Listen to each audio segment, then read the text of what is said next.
Hello, কেমন আছো তোমরা? আশা করছি সবাই খুব ভালো আছো। আমিও খুব ভালো আছি।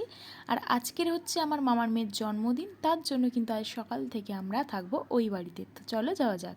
আর হ্যাঁ, যাওয়ার পথে কিন্তু হাতে করে এই ফলটা নিয়েছিলাম খাবো বলে। তো এই ফলটার নাম তোমরা কে কে জানো অবশ্যই কিন্তু কমেন্ট করে জানিও তো। তারপরে মামার বাড়িতে চলে আসি, এসেই দেখি এখানে কিন্তু সকালবেলা ঘুগনি বানিয়েছিল মাসি।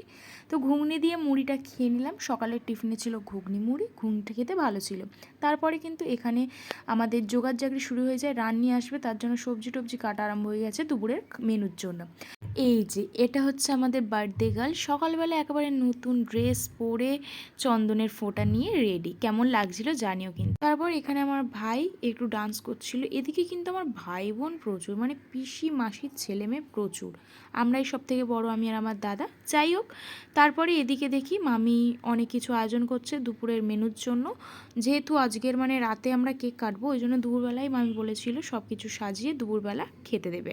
তারপর ক্যামেরাটা ধরে একটু ঢং করছিলাম। আসলে তোমাদের আমার নেলসগুলো দেখাচ্ছিলাম, এখনও পর্যন্ত ভালোই আছে। যাই হোক, তারপরে কিন্তু এদিকে আমি উপর থেকে ফুল নিয়ে আসি, যেহেতু আজকের মামারা গেছিলো ফুল আনতে, কিন্তু ফুলগুলো আজকের পাইনি। তার জন্য উপর থেকে যে ক রকমের ফুল ছিল সেগুলো এনে একটু জলে দিয়ে দিই। ও তো স্নান করবে বলে পাগল, দেখো জলে বসে কিন্তু ও খুবই আনন্দ পাচ্ছিল। যাই হোক, তারপরে এই জলে বসে ফুল নিয়ে খেলা করছে, আর জলটা ওর গায়ে দিতেই দেখো কতটা আনন্দ করছে। তো তারপর স্নান টান করিয়ে নেওয়া হলো, খুব মজা করেছি আমরা। আর তারপরে এই যে খেতে বসানো হচ্ছে ওকে।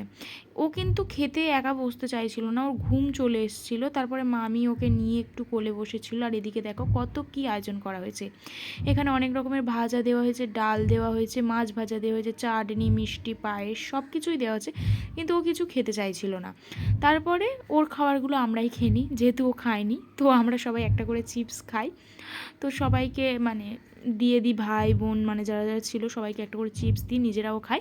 তো তারপরে দুপুরের মেনুতে আজকে ছিল পুঁই শাক চচ্চড়ি, চিংড়ি দিয়ে পুঁই শাক চচ্চড়ি, ডাল। খেতে বেশ ভালোই ছিল। আর ছিল হচ্ছে ডিমের কষা। তো বড় বড় করে আলু কেটে ডিমের কষা বানানো হয়েছিল আজকে দুপুরের মেনুতে। তো সব কিছু খাওয়া দাওয়া কিন্তু বেশ ভালো ছিল। তো দুপুরবেলা খাওয়া দাওয়া কমপ্লিট করে এখন আবার আমি যাব হচ্ছে বাড়িতে গিয়ে স্নান টান করে আবার আসবো বিকেলের দিকে। তো এসে আমার স্নান টানও হয়ে গেছে, খাওয়া দাওয়া কমপ্লিট, তোমরা তো দেখতেই পেলে। তো এবার যা কিছু হবে সব কিছু বিকেলবেলা। আমি একটু বাড়িতে এসেছি, স্নান টান করে নিয়েছি, এখন একটু রেস্ট নেব। চলো একবার বিকেলে দেখা হচ্ছে। তো এখনকার জন্য টাটা।